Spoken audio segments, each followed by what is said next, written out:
উত্তরের জনপদের জীবনরেখা তেস্তা, অথচ বর্ষা এলেই হয়ে ওঠে জনপদ গ্রাসের নির্মম নিয়তি। নদীর অব্যাহত ভাঙনে বিলীন হয় ঘরবাড়ি, রাস্তাঘাট ও ফসলি জমি সহ নানা স্থাপনা। ভাঙনের কবলে নিঃস্ব হয় লাখ লাখ মানুষ। উত্তরের মানুষের এই স্বপ্নভঙ্গের অবসান হলে দুই তীরে গড়ে উঠবে জীবন পুনর্গঠনের উর্বর উপাখ্যান। সেই স্বপ্নের নাম আপাতত তিস্তা মহাপরিকল্পনা। অনেক বড় নদী পুকুর ছিল। উত্তর জনপদের মানুষের কাছে তিস্তা কখনো জীবনধারা, আবার কখনো জীবিকার অবলম্বন। অথচ বর্ষা এলেই সেই তিস্তা হাজির হয় ভয়ঙ্কর রূপে, হয়ে ওঠে স্বপ্নগ্রাসী। পাহাড়ি ঢলের প্রবল স্রোতে প্রতিনিয়ত তীব্র ভাঙনে বিলীন হচ্ছে ভিটেমাটি, রাস্তাঘাট, ফসলি জমিসহ বিভিন্ন স্থাপনা। পানি তোরে তলিয়ে যায় লাখো মানুষের বেঁচে থাকার স্বপ্ন। তাবলায় ভাসি গেছে, ছাগল, মুরগি, হাঁস তাবলায় ভাসি গেছে। এনে আবাদ করছি মানছেন না, তাও ভাসি গেছে। এখন যদি আরো ভাঙতেই থাকে এভাবে, তাহলে হচ্ছে আরো অনেক মানুষের বাড়ি এরকম বা মানুষ আশ্রয়হীন হয়ে যাবে। এই যে নদী ভাঙনের আস্তে আস্তে এই পুকুর বিলীন হয়ে যাওয়ার পরে এই পরিবারগুলো নিঃস্ব অবস্থায় এখন বিভিন্ন জনে বিভিন্ন জায়গায় স্থানান্তরিত হয়ে বসবাস করতেছে। বছরের পর বছর ভাঙনের এই পুনরাবৃত্তি একই বৃত্তে ঘুরতে থাকে। জিওব্যাগ, অস্থায়ী বাঁধ কিংবা পানি উন্নয়ন বোর্ডের আশ্বাসের বলয়ে বন্দী থাকে প্রতিকার ব্যবস্থা। তিস্তা মহাপরিকল্পনা বাস্তবায়ন হলে তিস্তা পাড়ার মানুষ উপকৃত হবে এবং এই বন্যার থেকে আপনার বাঁচবে। আমাদের নিম্ন অঞ্চল সহ বাড়ি ঘরে পানি ওঠে, আবার যখন এই পানি নেমে যায় তখন একটা ভাঙন আতঙ্কে থাকে। আমরা প্রতি বছরে এই সমস্যাটার সম্মুখীন হচ্ছি। তিস্তা কেবল একটি নদী নয়, উত্তরাঞ্চলের মানুষের অস্তিত্বের অংশ। তিরুপতি মানুষের প্রত্যাশা কেবল সাময়িক উদ্যোগ নয়, দ্রুত বাস্তবায়িক হোক তিস্তা মহাপরিকল্পনা। পানি ভাঙলে সেখানে পানি ঘর এক হাঁটু এক চোল পানি। যদি পানি বাড়ে তবুও আমাদের ঘুম হারাম, কমে যদি তবুও হারাম। কি কারণ, বাড়লে ঘরে দুয়ারে পানি উঠে, আর কমিলে ভাঙন শুরু হয়ে যায়। তিস্তা এখনো বয়ে চলছে, কখনো জীবনধারার গতিময়তায়, আবার কখনো প্রলয় প্লাবনে। উত্তরের মানুষের স্বপ্নভঙ্গের অবসান হলে দুই তীরে নতুন করে লেখা হবে জীবন পুনর্গঠনের গল্প। আর সেই গল্পের নাম আপাতত তিস্তা মহাপরিকল্পনা। তিস্তা গর্ভে আর কত জমি জায়গা, মাথা আশ্রয়টুকু এবং ফসলি জমি বিলীন হলে স্বস্তি মিলবে তিস্তাপাড়ার বাসিন্দাদের? এমন প্রশ্ন এখন কুড়ে খাচ্ছে এখানকার মানুষজনকে। তারা বলছেন তিস্তা মহাপরিকল্পনা বাস্তবায়নের কোনো বিকল্প নেই। কারণ এই তিস্তা মহাপরিকল্পনা বাস্তবায়ন হলে একদিকে যেমন পানির ন্যায্য হিসা আদায় হবে, তেমনি অন্যদিকে শাসন হবে এই নদী আর রোধ হবে ভাঙন। নীলফামারীর ডিমলা, ডালিয়া, টাপাখড়িবাড়ি এলাকা থেকে আবু সৈয়দ অপু, ওয়ান নিউজ। এ বিষয়ে আরো জানাতে আমাদের সঙ্গে নীলফামারী ও গাইবান্ধা থেকে যুক্ত হচ্ছেন সহকর্মীরা। শুরুতেই যাচ্ছি নীলফামারীতে, সেখানে আছেন আবু সাইদ অপু। অপু, জানাবেন যে তিস্তার দাবি নিয়ে প্রশাসন কি বলছে এবং তারা সংকটগুলো আসলে কোথায়, এই বিষয়ে কিছু জানিয়েছে কিনা সে বিষয়টিও জানাবেন।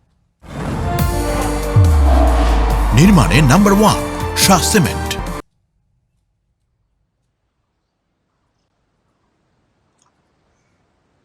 বিলাসী, আপনাকে ধন্যবাদ। আপনার মাধ্যমে দর্শককে জানাতে চাই যে তিস্তা মহাপরিকল্পনা বাস্তবায়ন নিয়ে কিন্তু প্রশাসনের তরফ থেকে এবং সরকারের তরফ থেকে কারিগরি টিম, টেকনিক্যাল টিম এবং বিশেষজ্ঞ দল তারা কিন্তু ক্রমান্বয়ে আসছেন। আপনারা ইতিমধ্যে জানেন যে পানি সম্পদ মন্ত্রী, পানি সম্পদ প্রতিমন্ত্রী এবং দুর্যোগ ব্যবস্থাপনা ত্রাণমন্ত্রী তারাও কিন্তু সরেজমিনে এসেছিলেন এবং গণমাধ্যমের সাথে কথা বলেছেন এবং সেটা নিয়ে কিন্তু সংসদেও আলোচনা হয়েছে এবং প্রধানমন্ত্রী কিন্তু স্পষ্ট একটা বার্তা দিয়েছেন যে কোনো মূল্যেই হোক এই সরকারের তিস্তা মহাপরিকল্পনা সবচেয়ে বড় চ্যালেঞ্জ। কারণ বিগত দিনে যারা ছিলেন ক্ষমতায় তারা এই তিস্তাকে নিয়ে রাজনীতি করেছেন।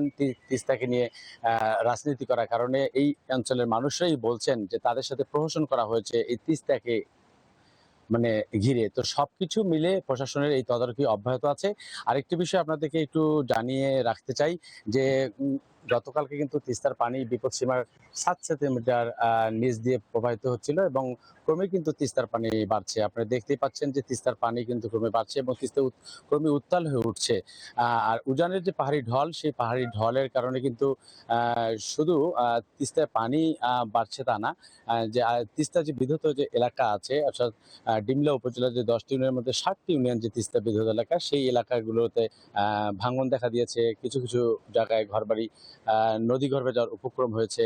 আরেকটি বিষয় জানিয়ে রাখি যে 10টি জেলার বুকচির যে 10টি নদ নদী রয়েছে, সেই 10টি নদ নদীর পানি কিন্তু ইতিমধ্যে বৃদ্ধি পেয়েছে।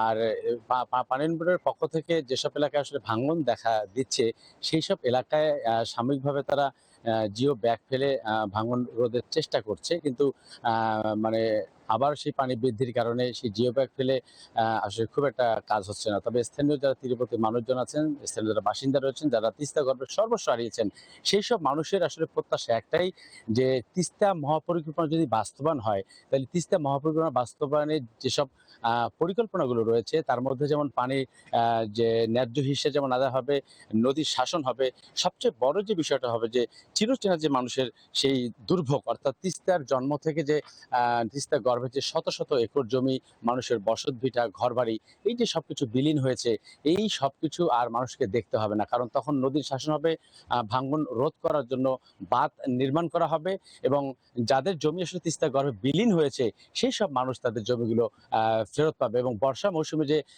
মানে তিস্তার উত্তাল রূপের কারণে অনেককে সহায় সম্বল হারাতে হয়, সেই গল্প কিন্তু আর মানে শুনতে হবে না বা কাউকে জানতে হবে না। তো তিস্তা পারের মানুষ একটাই শেষ মানে তাদের দাবি একটাই যে তিস্তা মহাপরিকল্পনা বর্তমান সরকার যে চ্যালেঞ্জ নিয়েছেন সেটি আসলে বাস্তবায়ন করলে এই অঞ্চলে যে মানুষের দুঃখ সেটি যেমন একদিকে মানে ঘুচবে, তেমনি অতীতের সরকারের যে প্রশাসনের যে তিস্তা নিয়ে যে আশ্বাস, সেই আশ্বাস বর্তমান সরকার সত্যিকারের একটি দৃশ্যমান রূপ দান করবে, এমনটাই প্রত্যাশায় বুক বেঁধে মানে বসে আছে এই তিস্তা পাড়ের মানুষজন। তবে সর্বশেষ একটি তথ্য দিয়ে আমি শেষ করতে চাই যে এখন আসলে তিস্তা নদীর পানি বিপদসীমার 15 সেন্টিমিটার নিচ দিয়ে প্রবাহিত হচ্ছে, এবং 44টি জল কপাট খুলে দিয়ে পানি নিয়ন্ত্রণের চেষ্টা করছে ডালিয়া পানি উন্নয়ন বোর্ড কর্তৃপক্ষ। তো এই ছিল নীলফামারী ডালিয়া তিস্তা ব্যারেজ এলাকা থেকে আমার কাছে সর্বশেষ খবর। বিলাসী। ধন্যবাদ অপু, আপনি থাকুন। এবার একই বিষয়ে জানতে চাচ্ছি গাইবান্ধায়, সেখানে আছেন আফরোজা লুনা। লুনা, গাইবান্ধায় বন্যার সার্বিক পরিস্থিতি কেমন দেখছেন, আর আরেকটু জানাবেন যে কোন কোন এলাকায় ভাঙন এখনো অব্যাহত রয়েছে? বিলাসী, আপনাকে আপনার মাধ্যমে জানাতে চাই, গাইবান্ধার যমুনা এবং ব্রহ্মপুত্র নদীর পানি 9 সেন্টিমিটার কমে গেলেও পানি বেড়েছে ঘাঘটে 7 সেন্টিমিটার, এবং তিস্তা নদীতে কিন্তু 33 সেন্টিমিটার পানি বৃদ্ধি পেয়েছে।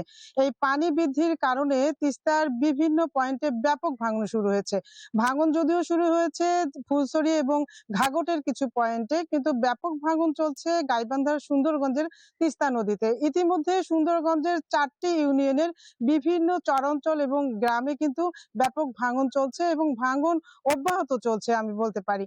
এই গ্রামগুলো হচ্ছে কাজিয়াচর, লালচামার, উজান বুড়াইল, ভাটি বুড়াইল, কেরানীর চর সহ বোচাগাড়ি সহ বিভিন্ন পয়েন্টে ব্যাপক ভাঙন চলছে। এবং ইতিপূর্বে কিন্তু এই 20 দিনের ভাঙনে কেরানীর চরের 250টি পরিবার একদম নদীগর্ভে চলে গেছে। তারা ভাঙন আতঙ্কে এই 250টি পরিবার কিন্তু অন্যত্র আশ্রয় নিয়েছেন।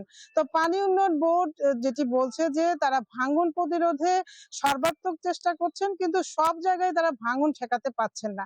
যেসব এলাকায় বেশি স্থাপনা রয়েছে এবং ঘরবাড়ি রয়েছে সেগুলো রক্ষায় তারা ভাঙন প্রতিরোধে কাজ করলেও ঢিলেঢালা গতিতে কাজ চলছে, এবং ভাঙন না যেভাবে প্রতিরোধ হচ্ছে তার চেয়ে অধিক পরিমাণে ভাঙন চলছে কিন্তু বিভিন্ন এলাকায়, এবং এই ভাঙন কিন্তু নতুন নতুন এলাকায় ভাঙন শুরু হয়েছে। তো আমাকে পানি উন্নয়ন বোর্ড বলছে যে স্বল্পমেয়াদী বন্যার আশঙ্কা রয়েছে। যদি বন্যা হয়ে যায়, এদিকে জেলা প্রশাসক মোহাম্মদ মাসুদুর রহমান বলছেন যে বন্যা হলে তাদের সর্বাত্মক চেষ্টা রয়েছে বন্যা মোকাবেলার জন্য। জি বিলাসী।